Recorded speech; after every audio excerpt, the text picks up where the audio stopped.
Well, the more I thought about tonight's video, the more I realised that I'm not going to be able to give you many straight answers as regards the cost of travelling over to Ireland and competing in the festivals there. But I have been asked loads of questions since my previous video regarding actually going over there and competing. For those of you that missed that video, the link is below for you.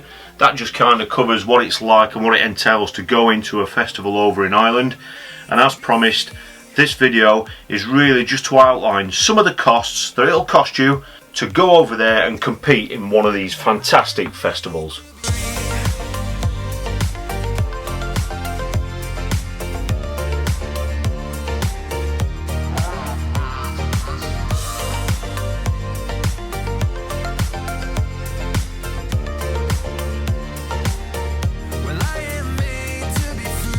Well, I'll try and be nice and specific for you. I mean, the first thing that we really need to talk about is the actual, what I call fixed costs. The fixed costs are basically travelling over there.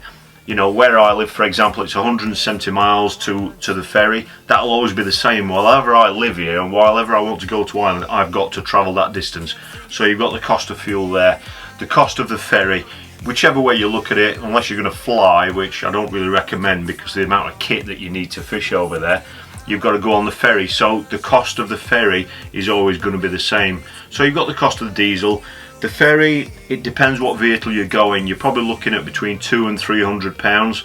If you're going just a car, for example, it's cheaper than it is if you're going a big van like what we do. So they're the things that you need to really think about. So if you are going to travel with someone and they've got a vehicle, just do a little bit of research when you're booking the trip over there, just to see which might be the most economical vehicle to use. Just something like that can save you quite a bit of money, because obviously it's a return trip, isn't it? So you've got the ferry to get over there, and then you've obviously got the distance from the port to where the festival is. So they're the fixed things that are always going to be the same. So obviously you've got the run around mileage cost to think about as well, if it's quite a widespread event like what the World Pairs is, where it's 5 different venues over 5 different days.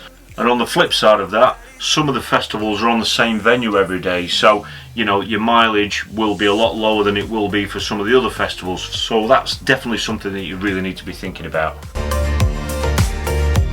'Cause I was made to be free.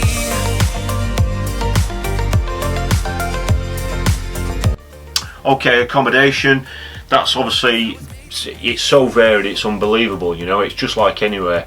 You could go over there, you could stay in a bed and breakfast, and some of them are probably 20 or 30 euros a night. Some of them are obviously just above a pub somewhere, which is ideal if you like a beer at the end of the night. And a lot of them are just guest houses. They're bed and breakfasts. Some include the breakfast, and there's some accommodations you can get that have got evening meals in there as well, if that's something you really, you know, you want that to be part of your trip as well. So there's so many different options as regards accommodation.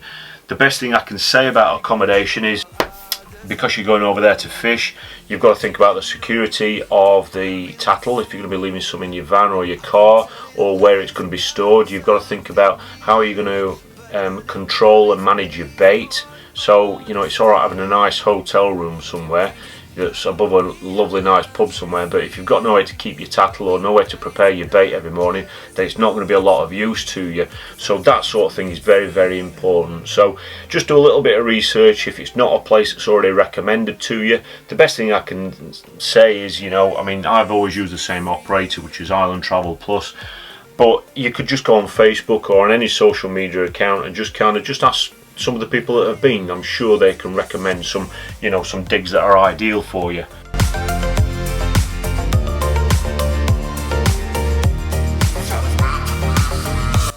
The entry to the festivals is obviously something that varies in accordance to the actual duration of the festival. For example, I mean, these are of Inniscarra. That's a printout that was on the other video, on the video below. The festivals, I mean, there are some open matches on here. This is in Southern Ireland, so these are obviously done in euros.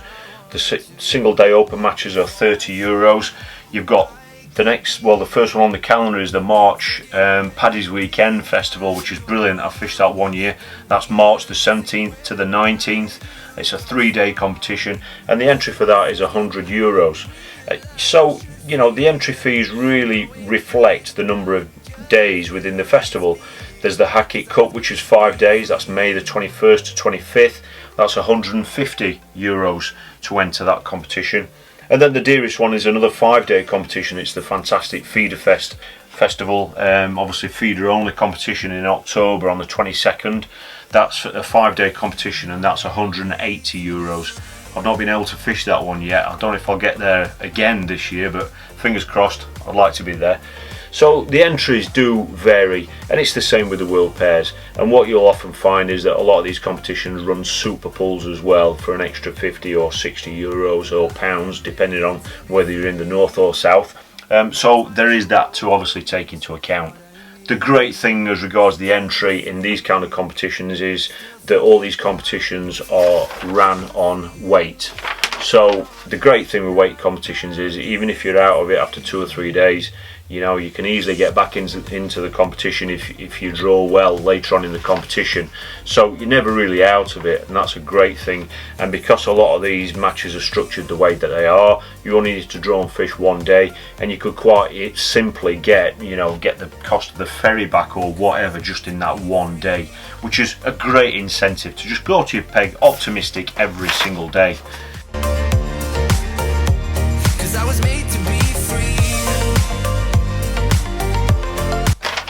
The next issue really is bait. Now, as you can imagine, a lot of the fishing style over there on a lot of these venues at certain times of year is very attacking. It's an attacking approach, so you've got to take plenty of bait with you, because when the fish are there, you've got to feed them in order to capitalise on them. Now, the wonderful thing, which I think's great about Ireland and the bait situation over there, is the fresh bait is incredibly good quality. I've never had any bad bait in Ireland. You'll find that for a lot of our English viewers, you find that a lot of the maggots are bigger, they look a little bit fresher, and you know, the value for money, they're not expensive, and you can pick them up fresh every morning on a lot of these competitions. Where you go to draw, there will be a bait van outside. Not all the time, but on a lot of these competitions you can pick up fresh bait on the morning, which means you're not going home every night after each match trying to keep your bait, keep on top of it all, because you know the next day you can always pick up some fresh. One of the things that I think is great about going over to Ireland as regards the bait situation is because you're going over there in a van with a partner, usually you can take a lot of the bait with you. So, you know, as regards all your ground bait and that sort of stuff, you can just chuck it in your van and take it with you. A lot of the mixers are based on brown crumb mixers, I'll be honest with you. So a lot of people use that to bulk out their mixers. And let's face it, brown crumb is probably one of the cheapest ground baits you're going to get. You know, you can get a 15 kilo sack and take that with you, and that'll last a pair of you, you know, all week.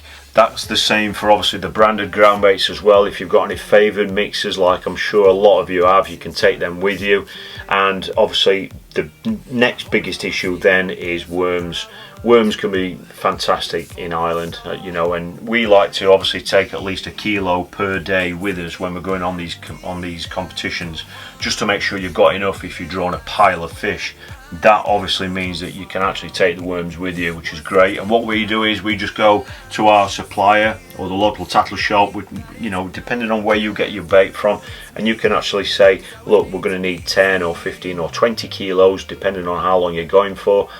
And you'll probably find that they'll do you a deal on that, which is brilliant. You know, because you're buying in bulk, they'll do you a deal, order it well in advance, so you actually chuck them in your van, take them with you. And again, another wonderful thing is that if you don't use them, you just bring them back home with you and store them and use them at home. You know, there's no waste as regards the worms if you look after them. So that again applies to ground bait as well. So any bait what you don't use, just put it back in the van and bring it home with you. You're not wasting anything. It's a fantastic aspect, I think, to Ireland, because you're not having to fly and that sort of stuff. You can take so much kit with you, which can help cut down on the cost. And obviously, if you don't use it, you can just bring it back, so there's no waste. How real love should feel when I know that it's not about you. And the biggie that a lot of people don't really think about is that most of the people that go to Ireland that I know travel with somebody else. You know, it's either, if it's not a pairs competition, they're going to go over and travel with somebody else. So the prices and things that I've just kind of quoted to you as regards, you know, the cost of the diesel getting over there and back, the cost of the ferry and that sort of thing, they're all halved.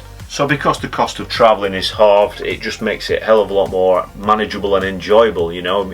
It's not as expensive as what people think if you just kind of think about it and just manage your bait and everything properly, you know. Nobody likes wasting money, and let's face it, if a trip costs you a lot of money, then it can sometimes take the shine off it, no matter whether you've won or not.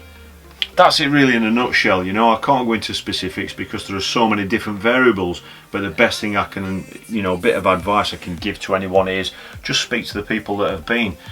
Now I'm sure there's loads of people out there that have watched this video who have been over to Ireland 50 or 100 times more than I have. What I will ask, if you don't mind, if any of you have watched this video and you've just got any little additional bits of information that can help out these viewers, please just comment below just to help them out, you know. I can only give you my experiences and tell you what I've witnessed and what I've seen and how I've done things before, you know, and hopefully people realise that. And anybody out there, if you can add to this to help viewers out, please just comment below. I'm sure they'll really appreciate it.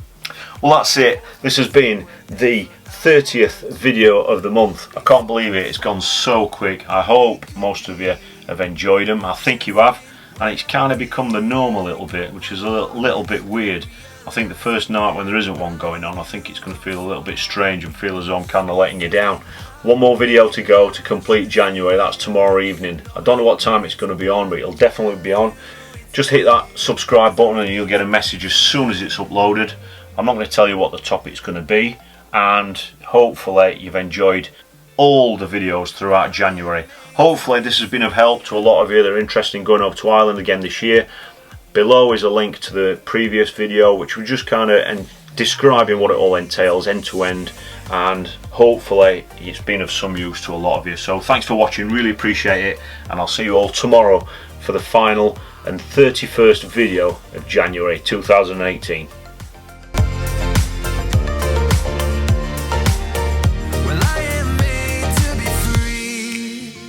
That's my choice, what I need to be free. Still thinking how real love should feel when I know that it's not about you, just me.